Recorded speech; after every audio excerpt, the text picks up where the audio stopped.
कलयुग का आरंभ कैसे हुआ? कलयुग में क्या घटित होगा? कलयुग किस प्रकार सभी धर्मों को खत्म कर देगा?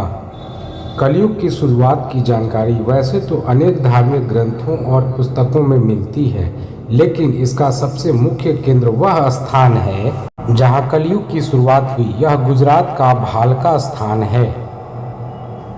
द्वापर युग श्री कृष्ण कान्हा का युग था। श्री कृष्ण मथुरा से द्वारका चले गए थे और फिर द्वारिका के भालका से वैकुंठ के लिए पलायन किया। आज से करीब 5000 साल पहले एक शिकारी ने शिकार करते समय गलती से श्री कृष्ण के पैर में तीर मार दिया था। वह भी कान्हा की ही लीला थी, क्योंकि उनके वैकुंठ लौटने का समय हो गया था। इस तीर से कान्हा वैकुंठ को चले गए। भालका ही वह स्थान है जहाँ यह घटना घटी। आज भी इस घटना का विवरण भालका तीर्थ में लिखित रूप से पढ़ा जा सकता है। श्री कृष्ण के पृथ्वी लोक से विदा होते ही कलयुग का प्रथम चरण शुरू हो गया। विद्वानों का कहना है कि यह प्रथम चरण अभी तक चल रहा है। सूर्य सिद्धांत के अनुसार कलयुग 18 फरवरी 3102 ईसा पूर्व की मध्य रात्रि यानी 12 बजे से शुरू हुआ। धर्म ग्रंथों में यही वह तिथि मानी जाती है जब श्री कृष्ण वैकुंठ लोक लौट गए थे।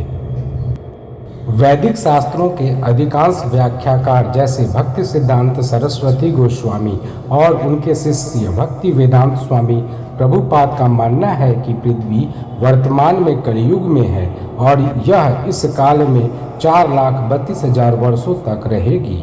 कलयुग में मानव ईश्वर भक्ति से दूर हो जाते हैं।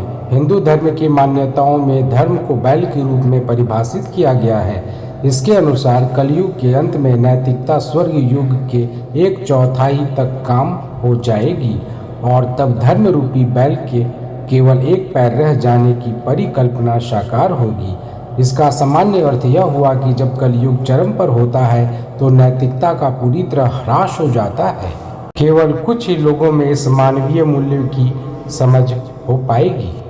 कलयुग में पहले राजा परीक्षित को कहा जाता है। धर्मराज युधिष्ठिर अपना पूरा राजपाट परीक्षित को सौंपकर अन्य पांडवों और द्रौपदी समेत महाप्रयाण हेतु हिमालय की ओर निकल गए थे। उन दिनों स्वयं धर्म बैल का रूप लेकर गाय के रूप में बैठी पृथ्वी देवी से सरस्वती नदी के किनारे मिले। पृथ्वी को दुखी देख धर्म ने उनसे उनकी परेशानी का कारण पूछा। इस पर पृथ्वी देवी बोली, धर्म तुम तो सब कुछ जानते हो, ऐसे में मेरे दुख का कारण पूछने से क्या लाभ। सत्य, पवित्रता, क्षमा, दया, संतोष, त्याग, शस्त्र विचार, ज्ञान, वैराग्य, शौर्य, तेज, ऐश्वर्य, कांति, कौशल, स्वतंत्रता, निर्भीकता, कोमलता, धैर्य, साहस, उत्साह, कीर्ति, आस्तिकता, स्थिरता, गौरव, अहंकारहीनता आदि गुणों के स्वामी भगवान श्री कृष्ण के स्वधाम जाने की वजह से कलयुग ने मुझ पर कब्जा कर लिया है।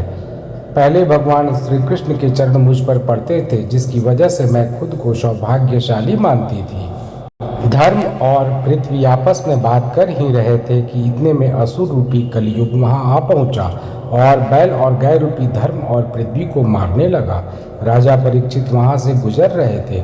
जब उन्होंने यह दृश्य अपनी आंखों से देखा तो कलयुग पर बहुत क्रोधित हुए। अपने धनुष पर बाण रखते हुए राजा परीक्षित ने कलयुग से कहा, दुष्ट पापी तू कौन है? इन निरीह गाय और बैल को क्यों सता रहा है? तू महान अपराधी है, तेरा अपराध क्षमा योग्य नहीं है। राजा परीक्षित ने बैल के स्वरूप में धर्म और गाय के स्वरूप में पृथ्वी देवी को पहचान लिया। परीक्षित राजा ने उनसे कहा, हे वृषभ, आप धर्म के मर्म को भली भांति जानते हैं, इसलिए आप किसी के विषय में गलत ना कहते हुए अपने ऊपर अत्याचार करने वाले का नाम भी नहीं बता रहे हैं। हे धर्म, सतयुग में आपके तप, पवित्रता, दया और सत्य 4 चरण थे। त्रेता में 3 चरण रह गए, द्वापर में 2 ही रह गए और अब इस दुष्ट कलयुग के कारण आपका एक ही चरण रह गया है। पृथ्वी देवी भी इस बात से दुखी हैं। इतना कहते ही राजा परीक्षित ने अपनी तलवार निकाली और कलयुग को मारने के लिए आगे बढ़े। राजा परीक्षित का क्रोध देखकर कलयुग कांपने लगा। कलयुग भयभीत होकर अपने राजसी वेश को उतार राजा के चरणों में गिर गया और क्षमा याचना करने लगा। राजा परीक्षित ने शरण में आए हुए कलयुग को मारना उचित न समझा और उसे कहा, कलयुग तू मेरे शरण में आ गया है, इसलिए मैं तुझे जीवन दान दे रहा हूँ। किंतु अधर्म, पाप, झूठ, चोरी, कपट, दरिद्रता आदि अनेक उपद्रवों का मूल कारण केवल तू ही है। तू मेरे राज्य से अभी निकल जा और फिर कभी लौटकर मत आना। परीक्षित की बात को सुनकर कलयुग ने कहा कि पूरी पृथ्वी पर आपका निवास है। पृथ्वी पर ऐसा कोई भी स्थान नहीं जहाँ आपका राज्य न हो। ऐसे में मुझे रहने के लिए स्थान प्रदान करें। इतना कहते ही राजा परीक्षित ने सोच विचार कर कहा, झूठ, धूर्त, मद्यपान, पर स्त्री गमन और हिंसा, इन 4 स्थानों में असत्य, मद, काम और क्रोध का निवास होता है। तू इन 4 स्थानों पर रह सकता है। परंतु इस पर कलयुग बोला, राजन, ये 4 स्थान मेरे रहने के लिए कम है, अन्य जगह भी प्रदान कीजिए मुझे। इस मांग पर राजा परीक्षित ने उसे स्वर्ण के रूप में 5वां स्थान प्रदान किया। कलयुग इन स्थानों के मिल जाने से प्रत्यक्षतः तो वहां से चला गया, किंतु कुछ दूर जाने के बाद अदृश्य रूप में वापस आकर राजा परीक्षित के स्वर्ण मुकुट में निवास करने लगा। स्वर्ण रूपी स्थान मिलते ही कलयुग ने राजा परीक्षित के सोने के मुकुट में वास कर लिया था। कलयुग में घटित होगा ये। मार्कंडेय पुराण में कलयुग के दौरान शासक जनता पर मनमाने ढंग से शासन करेंगे, मनचाहे ढंग से उन पर कर थोपेंगे। शासक अपने राज्य में अध्यात्म की जगह भय का प्रसार करेंगे। वह स्वयं एक बहुत बड़ा खतरा बन जाएंगे। बड़ी संख्या में पलायन शुरू हो जाएगा। लोग सस्ते खाद्य पदार्थ और सुविधाओं की तलाश में अपने घरों को छोड़कर जाने के लिए मजबूर होंगे।